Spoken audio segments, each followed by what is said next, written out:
The worst kind of prison is not made of concrete walls or iron bars. It is the kind built from a lie that spreads, takes root, and becomes a sentence that no judge should ever give, but still does. In the summer of 2009, the people of Texas thought they had found their hero. Marcus Hale was young, gifted, and determined. He wasn't just another athlete chasing glory. He was the boy from Houston who had defied poverty, the son of a waitress who worked double shifts just to keep the lights on. Every touchdown he scored wasn't just for the scoreboard. It was a love letter to the woman who raised him and a promise fulfilled to himself. By the time he signed his professional contract, the newspapers had already painted his story as one of those rare American fairy tales. The kid with nothing became the man with everything. Magazine covers showed his smile, the kind that lit up a stadium. Talk shows introduced him as a role model. Even the governor once shook his hand at a charity banquet, praising him as the kind of man every boy should look up to. But behind the glossy photos and the roaring stadiums, Marcus was still a human being. He laughed, he prayed, he made mistakes. He trusted. That last part, the trusting, that would become his downfall. Because when you trust the wrong person, the lie they tell about you can become more powerful than any truth you try to stand on. Fast forward just a few years. Picture a courtroom in downtown Dallas. The air inside was heavy, thicker than the Texas heat outside. On one side sat Marcus, his shoulders hunched, his face pale, his lawyer whispering words he couldn't even process anymore. Across from him sat a woman who once kissed him goodnight, who once said she loved him, now looking at him like he was a stranger. Her name, Selena Moore. To the public, she was the grieving ex-wife, the fragile victim. To Marcus, she was the executioner. The jury had already spoken. Guilty. That single word clanged louder than the gavel that followed. His career, his money, his reputation, gone in seconds. But what cut deeper than all of that was the weight of disbelief. No matter how much he swore he was innocent, no matter how many times he explained what really happened, the world had chosen sides. And the world believed her. 5 years in prison. That was the sentence. Not just for Marcus, but for his mother too. Angela Hale sat in the front row of that courtroom, clutching a Bible, whispering the same prayer she had spoken since Marcus was a boy. But this time her prayer seemed to bounce off the cold walls and vanish into nothing. The son she raised to be honest and hardworking was now branded a criminal. The tabloids had a field day. From hero to monster. NFL stars' dark secret. Sponsors vanished overnight. Jerseys that once sold out in hours were now in discount bins, unwanted. Friends stopped calling. Teammates avoided him. Even neighbors crossed the street to avoid his mother. That's the cruel thing about lies. They don't just take your freedom, they steal your community, your dignity, your identity. But here's the thing about Marcus's story. 10 years later, the truth came back. And it came with a gun. Before we unravel how everything fell apart, and how the truth clawed its way back into daylight, I want you to pause. Look around at your own life. Maybe you're sitting at home, maybe you're in your car, maybe you're listening to this while trying to fall asleep. Ask yourself, what would happen if someone lied about you so convincingly that everyone believed it? If the lie was so complete that the courts, the media, even your closest friends turned against you? Could you survive that? Could you keep faith when the world decided you were guilty of something you never did? That's the story of Marcus Hale. Not just a story of betrayal, but of resilience. Not just of injustice, but of the slow, grinding march toward redemption. Marcus was more than a headline. He was a son. He was a teammate. He was a man who wanted nothing more than to play football, buy his mother a house, and live quietly in the faith he was raised in. And yet, in one night, in one accusation, all of that was shattered. This is not just a sports story. It's not just a crime story. It's a story about what happens when the system gets it wrong, when love turns into vengeance, and when lies travel faster than truth. But more importantly, it's about the choice Marcus made after the system failed him. Because here's the haunting question. What do you do when you've lost everything? Do you let bitterness rot you from the inside?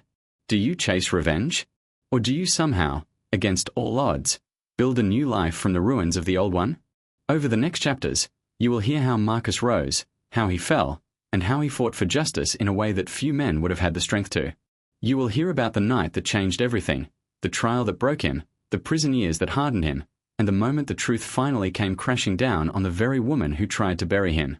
But let's not rush ahead. Stories like these must be told from the beginning. Because to understand the tragedy, you must first understand the triumph.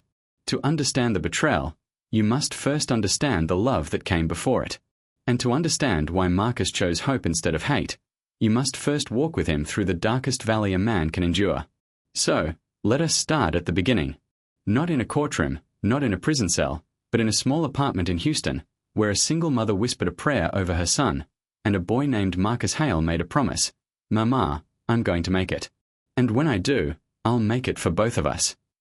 That's where his story begins. And tragically, that's also where the seeds of everything that followed were first planted. To understand how far a man can fall, you first need to understand how high he climbed.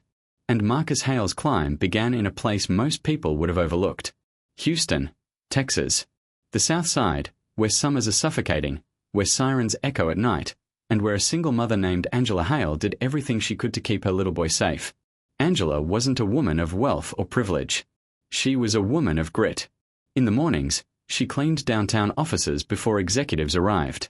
At night, she waited tables at a 24-hour diner where truck drivers nursed black coffee and college kids stumbled in after parties. She never complained. Her whole purpose was simple: give Marcus a chance at something better. Every Sunday morning, no matter how exhausted she was, Angela dressed Marcus in pressed slacks and a clean shirt. Together, they sat in the front pew of a small Baptist church. Angela's voice was steady when she prayed aloud, "Lord, make my boy better than I ever was." It wasn't just a prayer. It was a vow, whispered into Marcus's bones week after week. Marcus was different from other kids in the neighborhood. While some fell into trouble, while others skipped school, he carried his books home like they were gold. He saw his mother's hands, cracked from cleaning chemicals, scarred from burns at the diner, and he swore to himself he would change her life. Football became his outlet. At first, it was just a neighborhood game, played barefoot in dusty lots. But Marcus had a gift: speed, precision, and an instinct for the game that no coach could teach. By middle school, teachers noticed. By high school, scouts were showing up to the Friday night lights, clipboards in hand. Angela supported him in every way she could. She couldn't afford much, but when the Booster Club asked for money for equipment, she picked up extra shifts. She saved for months just to buy him the best cleats. Rain or shine, she sat in the stands, yelling louder than anyone else, "That's my baby." And Marcus never forgot why he was out there. Every yard gained, every touchdown scored, he imagined his mother watching, imagined her future changing because of him. By his senior year, recruiters from across the country filled the bleachers. Big universities, famous coaches, promises of scholarships and professional careers. Marcus had choices that most boys in his neighborhood could only dream about. But when the letters arrived, when the phone calls came, Marcus surprised everyone. He chose the university closest to home. Reporters asked why. His answer was simple: home is where my mama is. At college, Marcus lived up to the hype. His name appeared on sports networks. He broke records, not just on the field but in his character. Professors remembered him as polite, hardworking, never cocky. Teammates called him the preacher's kid, even though his father wasn't around, because Marcus lived clean. No drinking. No late-night scandals. He carried himself with discipline. By his junior year, the NFL came calling. Draft day was electric. In a cramped apartment in Houston, Marcus sat beside his mother, her hand gripping his. When the phone rang and the Dallas Mustangs announced him as their first-round pick, Angela screamed so loudly the neighbors rushed over, thinking something was wrong. What was wrong was that their lives had just been rewritten. Marcus wept on the living room floor, his mother's arms around him. All those long nights she worked. All those prayers whispered in church. All those mornings she told him to keep faith. They hadn't been wasted. The contract was staggering. More money than Marcus had ever dreamed of. The first thing he bought wasn't a car, wasn't jewelry. It was a house for Angela. A white 2-story home with a wide porch. The kind of place where she could sit in the evenings and watch the sun go down without worrying about sirens or unpaid bills. "Baby," Angela whispered the first night she sat on that porch, "look what God has done." The city of Dallas embraced Marcus. In his rookie season, he shattered records. Sports magazines featured him on their covers. Kids wore his jersey to school. Reporters praised not just his athletic ability but his humility. He often gave credit not to himself, but to his faith, to his mother, and to the community that raised him. He wasn't just a star athlete, he was a symbol. Proof that a kid from Houston's toughest blocks could rise to national fame without scandal or arrogance. But fame is a double-edged sword. It attracts attention, not all of it good. The same spotlight that illuminated his triumphs also drew people who saw Marcus as an opportunity, a stepping stone for their own ambitions. And that's when Selena Moore entered the picture. Selena was everything Marcus thought he wanted. Intelligent, elegant, successful in her own right. She moved through rooms with the kind of confidence Marcus had never known. She dressed in sharp suits, spoke in clear, measured tones, and carried herself like someone who already belonged in the world Marcus had just stumbled into. Their meeting was innocent enough, a charity gala for children's hospitals. Marcus had been invited by his team. He stood awkwardly in a rented tuxedo, uncomfortable among the glittering crowd. Selena approached him, glass of champagne in hand, her smile effortless. "You're Marcus Hale," she said. "I've been watching you play." Marcus flushed, suddenly shy. He wasn't used to women like this. Women who looked like they stepped out of magazines, who spoke like they belonged in boardrooms. They talked that night for hours, about football, about dreams, about the future. By the end of the evening, Marcus asked if he could call her. She said yes. To the public, their relationship was picture perfect. She came to games, sat in expensive seats, clapped for him on camera. They were photographed at restaurants, at galas, on red carpets. The press dubbed them Dallas's new power couple. For Marcus, it felt like another blessing. He was young, famous, in love, and financially secure. Everything he had promised his mother seemed fulfilled, and then some. But underneath the fairytale surface, subtle shifts were happening. Angela noticed at first. She had a way of reading people, a way of noticing the hunger in their eyes. One Sunday after church, she asked her son quietly, "Does she make you happy?" Marcus laughed it off. "Mama, you worry too much." The truth was, Angela's instincts were rarely wrong. But Marcus was blinded by charm, by beauty, by the idea that maybe, just maybe, he had finally found the missing piece to his perfect life.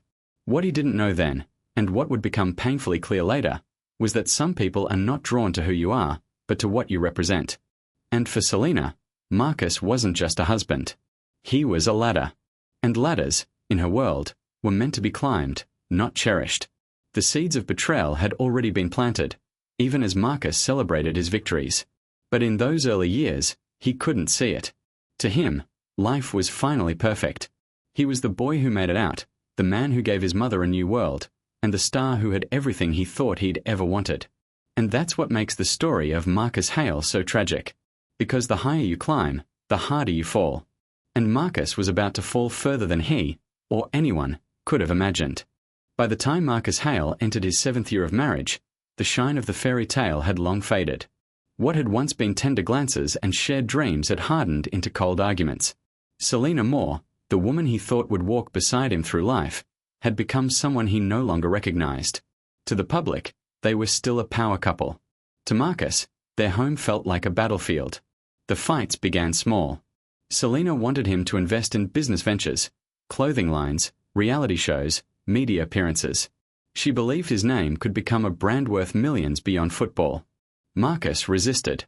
He wasn't interested in becoming a spectacle.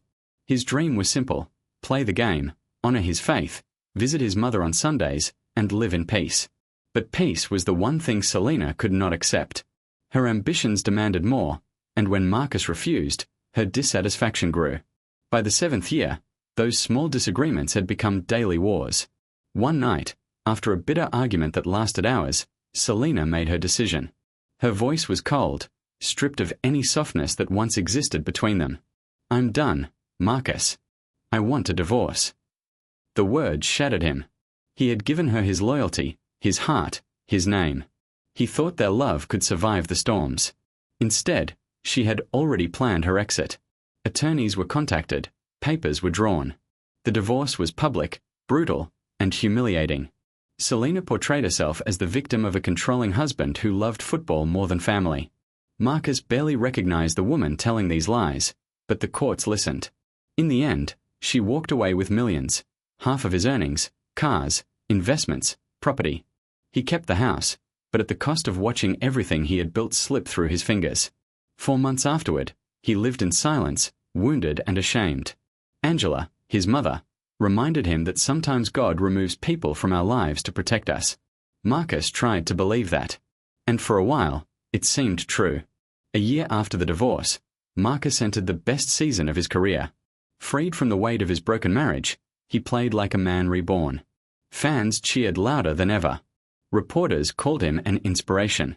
Endorsement deals that had dried up began to trickle back. His bank account recovered. Slowly, Marcus began to heal. That's when Selena came back. It started with a text. "Hey, can we talk?" Marcus stared at the message for hours before showing it to Angela. Her face hardened. "That woman doesn't apologize, son. Whatever she wants, it isn't good." But curiosity gnawed at him. They had shared nearly a decade of life together. Despite the pain, part of him wondered if reconciliation, even just as friends, was possible. Against his mother's warnings, Marcus agreed to meet her. They chose a quiet restaurant in Dallas. Selena arrived looking as polished as ever, wearing a dress Marcus remembered from happier times. She smiled, spoke warmly, asked about his career and even about Angela. She said words Marcus never expected to hear. "I regret how I treated your mother." For Marcus, the walls he had built began to crumble. They spoke for hours. Old jokes resurfaced. The warmth he had once cherished flickered alive. When she touched his hand across the table, Marcus felt something stirred deep inside him. "Would you like to come over?" she asked softly. "Just to talk, like old times." He knew he should refuse. He knew it was dangerous. But loneliness and nostalgia clouded his judgment. He agreed. At her apartment, they opened a bottle of wine. They reminisced, laughed, and for a moment, Marcus felt like he had stepped back into a life that might have been.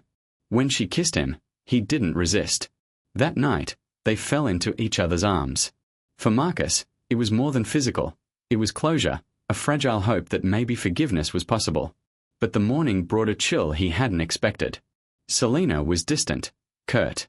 She handed him a cup of coffee without looking at him. When he asked if something was wrong, she brushed him off. "You should probably go. I have a busy day." Confused, Marcus left. The warmth of the previous night evaporated into unease. Something felt wrong, but he couldn't name it. 2 days later, his phone rang at dawn. It was his lawyer. "Marcus, sit down. Selena has filed a police report." Marcus froze. "For what?" The voice on the other end was grim. "She's accusing you of assault. She claims what happened that night wasn't consensual." The phone slipped from his hand. His chest tightened. "That's impossible," he gasped. "She invited me. She kissed me. She wanted it." "I believe you," his lawyer said, "but that's not what she's telling the police. They want to question you. Do not say a word without me present." Within hours, the story broke. Headlines splashed across national media. NFL star accused of assault by ex-wife. Social media exploded. Strangers branded him a predator, a monster. Sponsors dropped him overnight. His team suspended him indefinitely. Angela rushed to his side, finding him sitting on the kitchen floor, eyes hollow. "Baby, what happened?" Marcus told her everything. The dinner, the laughter, the night that felt so real. Angela's jaw tightened, her voice shaking with fury. "She planned this. Every bit of it. She wasn't trying to forgive you, she was setting you up." The investigation moved quickly. Selena's lawyers painted her as a woman seeking closure, only to be attacked by the man she once loved. She wept in interviews, describing herself as broken but brave.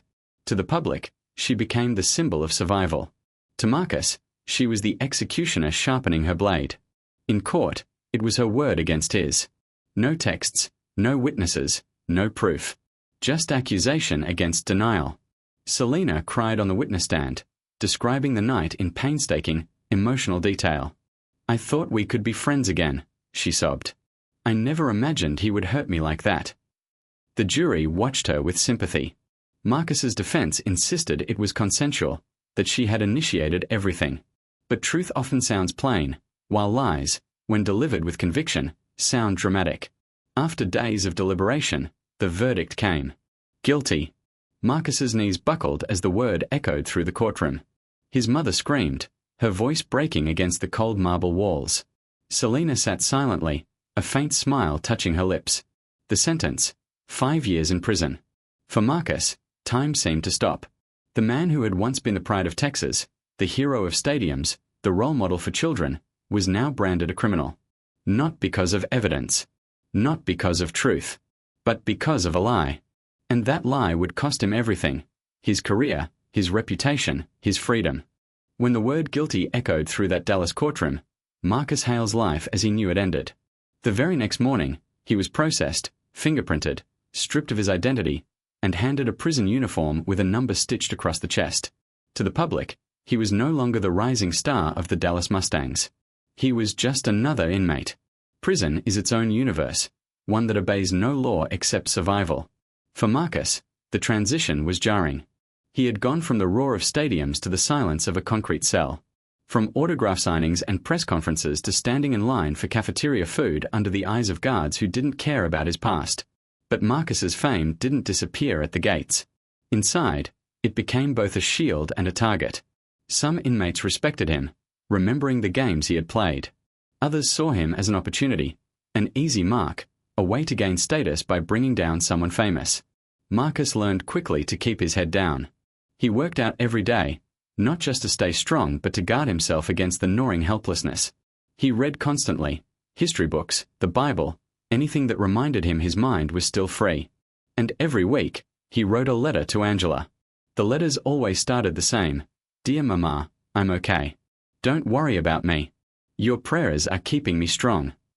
He never told her about the fights he saw, the threats whispered in the yard, or the loneliness that hollowed him out at night.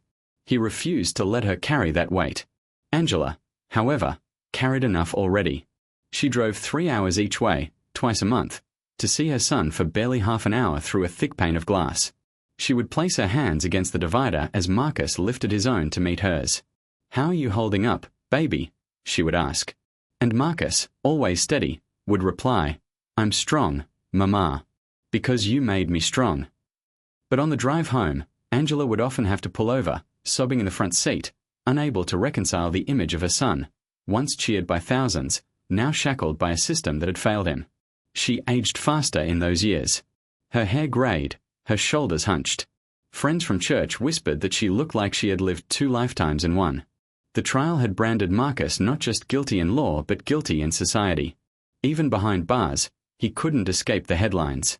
Newspapers printed lurid details, speculations, lies. From role model to predator, one tabloid declared. Strangers mailed him hate letters, scrawled words like monster and rapist in bold ink. Marcus never lashed out. He let the anger simmer inside, turning it over and over like a stone in his hand. But some nights, lying awake in his narrow bunk, he couldn't help but think of Selina. He remembered her smile across the dinner table, the way she had touched his hand before asking him to come home with her. Then he remembered her tears on the witness stand, the performance that had stolen 5 years of his life. Other inmates asked about his case. Some mocked him, others were curious. Marcus's response was always the same: "I'm here. That's all that matters now." He refused to let bitterness define him outwardly. But in the privacy of his thoughts, he struggled. One night, he whispered into the darkness, "God, if you're real, you know I didn't do this. I don't know why this happened, but I'm trusting you to make it right." His cellmate, half asleep, muttered, "Man, in here, right don't matter. Only time does." Time was the cruelest punishment. Days blended into weeks, weeks into months. The rhythm of prison life dulled the senses: head counts, roll calls, meals, lights out. But for Marcus, time wasn't just an enemy, it was a test. Could he endure long enough to outlast the lie that had trapped him? Angela clung to hope for an appeal. His lawyer filed motions, arguing inconsistencies in Selina's testimony. But appeals courts are slow, and justice, once miscarried, resists correction. Each rejection letter weighed heavier on Angela's heart. Yet she never missed a visit unless sickness kept her bedridden. She told Marcus about neighbors who asked after him, about the kids in church who still wore his jersey. She described sunsets from her porch, the flowers blooming in the yard of the house he had bought her. She painted him pictures of a life outside, one that reminded him he was more than a number on a uniform. Marcus often told himself that prison couldn't break what his mother had built in him. She had raised him on hard work, resilience, and faith. Even so, he felt cracks forming. Some nights, he dreamt of stadium lights and woke up to fluorescent bulbs. Some mornings, he felt his body rise from bed out of habit, only to remember there was no game to prepare for. Inside, Marcus learned the rules of survival. Don't borrow. Don't promise. Don't trust too quickly. But he also learned the power of quiet kindness. When new inmates arrived, young and scared, Marcus offered advice. Keep your head down, don't make enemies, write letters to the people who love you. Some called him coach even behind bars. In a place where despair was currency, Marcus carried himself like a man determined not to drown. Still, the weight never left him. The thought that the world believed he was a criminal gnawed at him daily. He wasn't just fighting to survive prison. He was fighting to survive the slow erosion of his own identity. Angela, on the other hand, bore her own cross. At church, people offered sympathy, but sympathy felt like pity. At the grocery store, whispers followed her down the aisles. She prayed louder, harder, asking God to keep her son alive and to reveal the truth. And every time she saw Marcus through the glass divider, she forced a smile, even as tears stung her eyes. 5 years passed this way. Slowly, painfully, but they passed. When Marcus finally walked out of the prison gates, Angela was waiting. Her hair was grey now, her face lined with years of worry, but her smile was the same. She wrapped him in her arms and whispered, "Come on home, baby. Come on home." For Marcus, freedom felt strange. The world had moved on without him. New stars had risen in football. Social media had shifted. Neighborhoods had changed. He was 35 now, with no career, little money, and a record that marked him as untouchable. But the hardest part wasn't starting over. It was the knowledge that a lie had stolen those years, and that the woman who told it was still free. 10 years had passed since the verdict that destroyed Marcus Hale's life. 5 years stolen behind prison walls. 5 more spent in freedom, though freedom had felt more like exile. By now, Marcus had grown used to the silence. The silence of phone calls that never came. The silence of potential employers who dropped his applications as soon as they ran his background. The silence of former teammates who had once called him brother but no longer spoke his name. He lived simply, back in Houston, in the same house he had bought for his mother when the world was at his feet. The cars were gone, the bank account drained. But the porch remained, and every Sunday Angela sat there with him after church, sipping sweet tea as children played in the street. It was the only peace he knew. And then, one Tuesday night, the silence broke. Angela was watching her evening church program when the phone rang. She almost didn't answer. It was late, and unknown numbers usually meant bad news. But something told her to pick it up. "Mrs. Hale? This is Tara Mitchell." The name struck her instantly. Tara, Selena's closest friend during the marriage. The bridesmaid who had stood smiling in photos while her best friend vowed to love Marcus forever. Angela's chest tightened. "Yes, I remember you," she said cautiously. "What is this about?" "I need to tell you something," Tara's voice trembled. "About your son. About what really happened." Angela's heart raced. For years, she had begged God for a sign, for someone, anyone, to speak truth into the lie that had crushed her son. Was this it? "Can we meet?" Tara asked. "I can't say this over the phone." An hour later, Tara sat in Angela's living room, her hands shaking as she wrapped them around a cup of tea she didn't drink. She looked worn, guilty, like someone carrying a weight for far too long. "I should have spoken up years ago," she began, eyes downcast. "But I was scared. Selena, she isn't who people think she is." Angela leaned forward. "Tell me what you know." Tara took a deep breath. She planned it. All of it. The dinner, the wine. That night she called Marcus over. She told me about it beforehand. Said she was going to destroy him because she couldn't stand to see him happy after the divorce.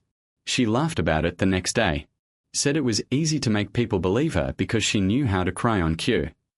Angela's hand shook so badly she had to set her cup down. For years, she had suspected this. For years, she had looked into Selena's eyes and seen not sorrow, but malice. And now here was the confirmation. "Why didn't you come forward?" Angela's voice cracked. Tara's eyes filled with tears. "Because she threatened me. Said she'd ruin my career, my family, if I ever spoke. I was a coward. I chose myself over the truth. But I can't live with it anymore. I watched an innocent man go to prison. I watched you suffer. I can't carry it any longer.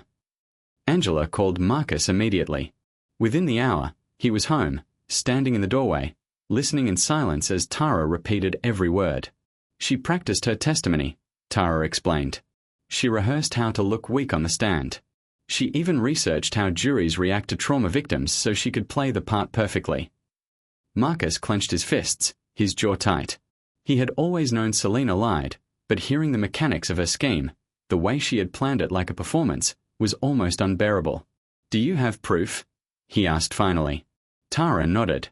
"I saved everything. Text messages from before it happened. She told me exactly what she was going to do. And a month ago, I called her. I recorded the conversation. I told her I felt guilty, and she admitted it. She said you deserved what happened to you." She pulled out her phone, scrolling to a folder of messages, screenshots, audio files. Marcus and Angela leaned in. Message after message showed Selena's words, "He doesn't deserve to move on. I'll make him pay. It'll be easy. They always believe the woman." Then came the recording. Selena's voice, cold and unapologetic. He had it coming. He thought he could walk away like nothing happened. I made sure he couldn't. The room was silent except for the faint hum of the refrigerator. Marcus's eyes closed. For 10 years, he had carried the weight of her lies. And now, at last, here was the truth, captured in her own voice. Angela whispered, tears rolling down her cheeks, "Baby, God has answered." But Marcus felt something deeper than relief. He felt anger. For 10 years, he had played by the rules. He had trusted the system. He had prayed, endured, rebuilt. And yet, nothing had changed. His convictions still sat on his record. The world still saw him as guilty. Selena still lived free. That night, he couldn't sleep. He paced the porch, replaying the recording over and over. The evidence was there. The truth was undeniable. But truth didn't always guarantee justice. His lawyer had said it before. The system failed you once. I can't promise it won't fail you again. And Marcus knew he couldn't survive another failure. The next morning, he called Selena. When she answered, her voice was as smooth and cold as he remembered. "Marcus, I heard you're out. What do you want?" "I want to talk," he said evenly. "About what happened. About us. I think it's time we had an honest conversation." There was a pause. Then a sharp laugh. "Honest. That's rich, coming from you." "I'm not angry," Marcus said. "I just want closure." Another pause. Then she agreed. "Fine. Tomorrow. Public place. A cafe downtown. 2 o'clock. When Marcus hung up, his hands trembled. Not from fear. From anticipation. For 10 years, he had waited for this moment, the chance to confront her face to face, armed not with faith alone, but with proof. The turning point had come. What happened next would decide everything. His freedom, his reputation, and perhaps his life. The next afternoon, Marcus Hale arrived at the cafe early. It was a small place in downtown Dallas, quiet on weekdays, with soft music and the smell of fresh coffee drifting through the air.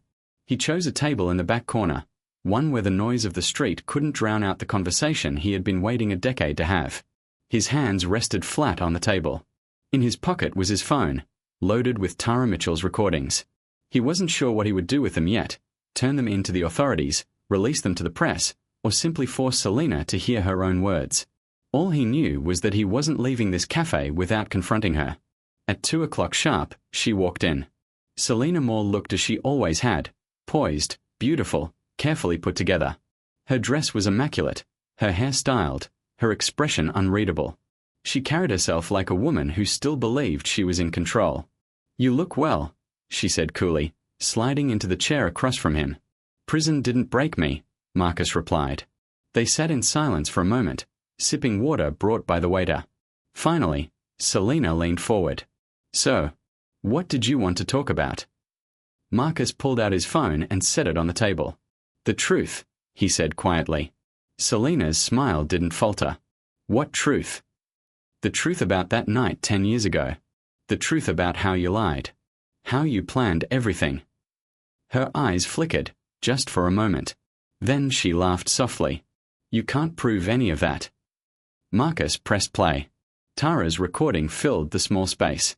Selena's own voice echoed from the speaker. He had it coming. It was easy. I made sure he couldn't walk away free. The mask cracked. Selena's face went pale. Where did you get that? She hissed.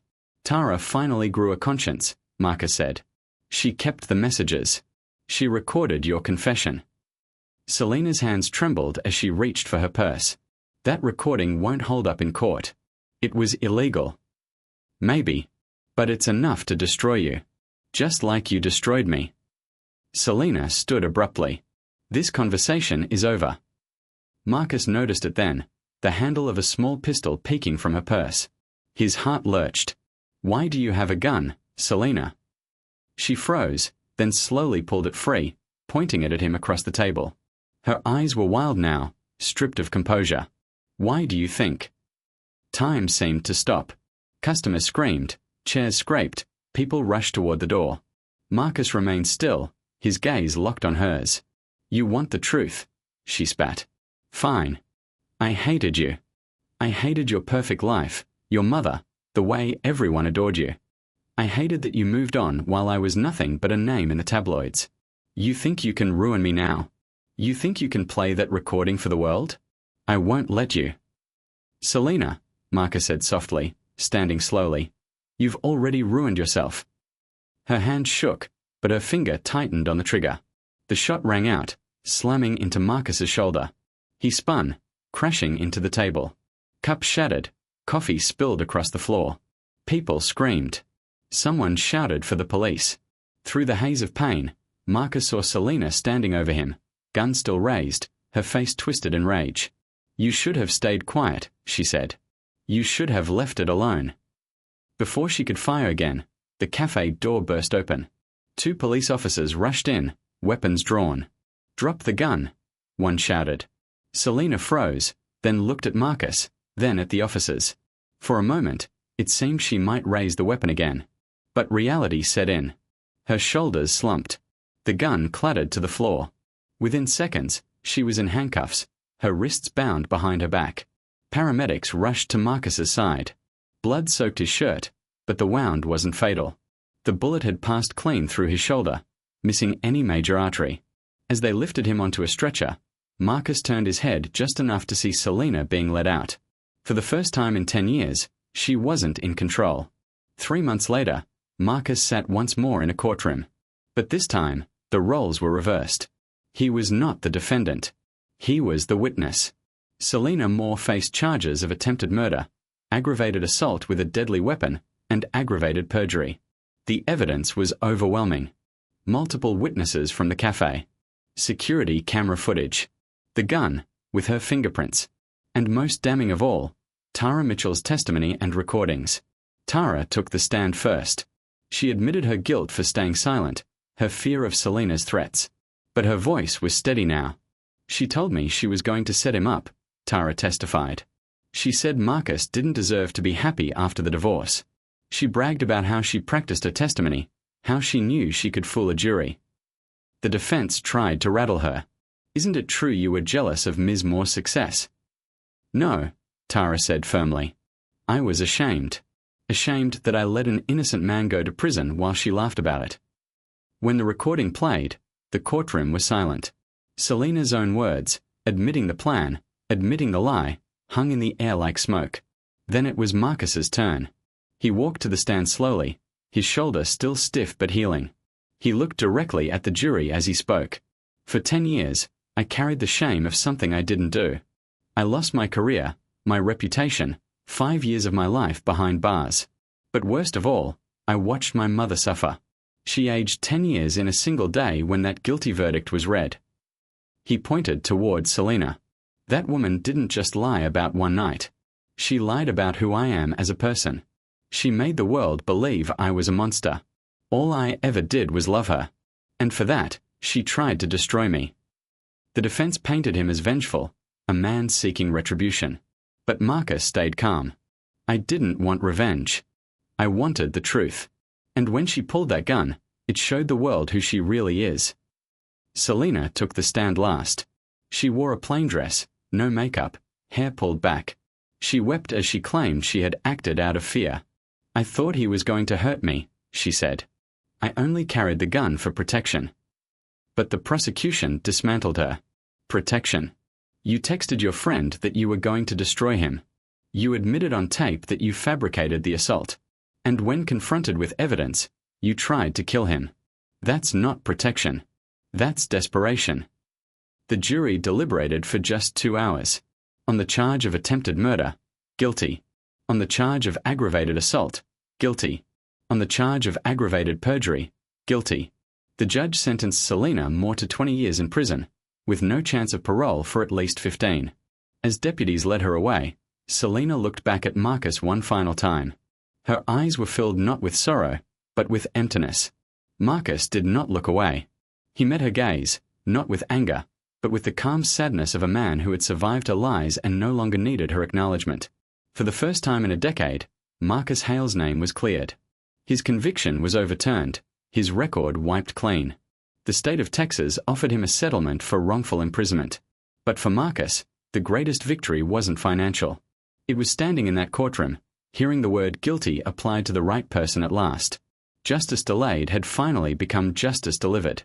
When the gavel came down in that Dallas courtroom, Marcus Hale's story shifted again. This time, it wasn't the word guilty tied to his name. It was the word that finally belonged to someone else, the woman who had taken everything from him. The reversal of his conviction, the public acknowledgement that he had been wrongfully imprisoned, should have felt like a triumphant ending. Reporters flocked to him, microphones pressed forward, eager for quotes. The state of Texas announced a settlement, millions of dollars for the years he lost. His lawyers spoke of vindication, his supporters of redemption. But Marcus didn't feel triumphant. He felt hollow. Money couldn't buy back the 5 years he had spent behind bars. A settlement couldn't erase the birthdays missed, the funerals he wasn't allowed to attend, the children who had grown up without knowing him as their hero. And public apologies couldn't scrub the whispers that had followed him for a decade. Angela, his mother, was relieved beyond words. She cried when the conviction was overturned, her hands raised in prayer. She whispered to Marcus, "Baby, I told you the truth always comes out." And she was right. Yet, she too bore the scars of those years, lines deeper on her face, hair turned silver long before its time. Marcus returned to the house in Houston, the same porch where his mother had prayed every evening. He sat there quietly, watching the neighborhood kids play football in the street. They shouted his name, Coach Marcus. "Watch this," running to him with balls tucked under their arms, eager for approval. At first, he resisted. He wasn't sure if he wanted to be anyone's coach, mentor, or role model. He was still piecing himself together. But the children kept coming, drawn not just by who he had been, but by who he was now, a man who understood pain and perseverance in ways most adults couldn't explain. So Marcus began small. He taught them how to throw, how to run routes, how to play with discipline. Soon, more kids joined. Parents asked if he could organize practices. Local schools invited him to speak. What started as a few kids on a street corner became the Hale Foundation for Youth, a community program focused not just on football, but on resilience, discipline, and self-worth. Marcus used his settlement money not for cars or mansions, but to build a center where children could learn and grow. He spoke to them not only about sports but about life, about choices, about how lies can destroy, but truth will always matter. Don't let bitterness own you, he told them. Don't let someone else's lie define your story. You define it.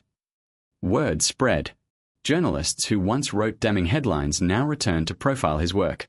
They called him a symbol of resilience, a man who turned tragedy into purpose. Marcus didn't care about the labels anymore. What mattered was the kids who showed up every day, wide-eyed and hopeful. Angela often sat on the porch of the center, watching her son with pride. "This," she told him one Sunday, "is better than being a famous football player." "Why's that, Mama?" Marcus asked. "Because those kids will carry what you give them into the world. They'll teach their kids. And their kids will teach more. Fame fades. But this will last forever." Marcus thought about that often. He had once measured success in touchdowns and contracts.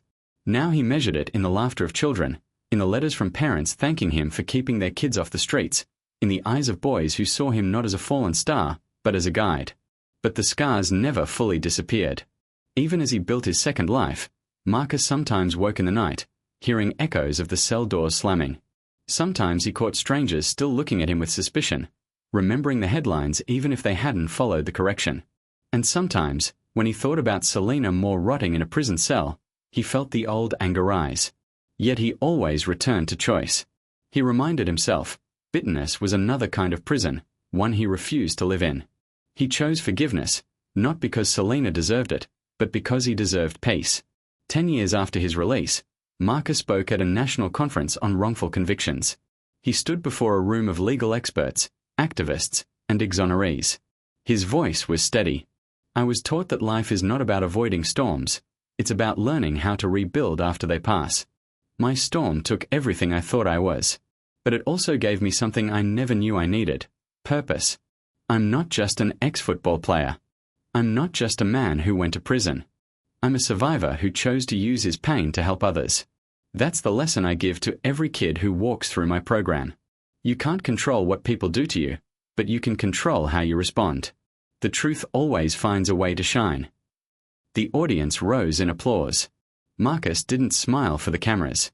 He smiled for himself, for Angela, and for every boy and girl who might one day stand taller because he had chosen not to stay down. His life had been broken once, but in the breaking, he had discovered a strength deeper than fame, deeper than fortune. He had discovered the power of resilience. And that, in the end, was Marcus Hale's true victory.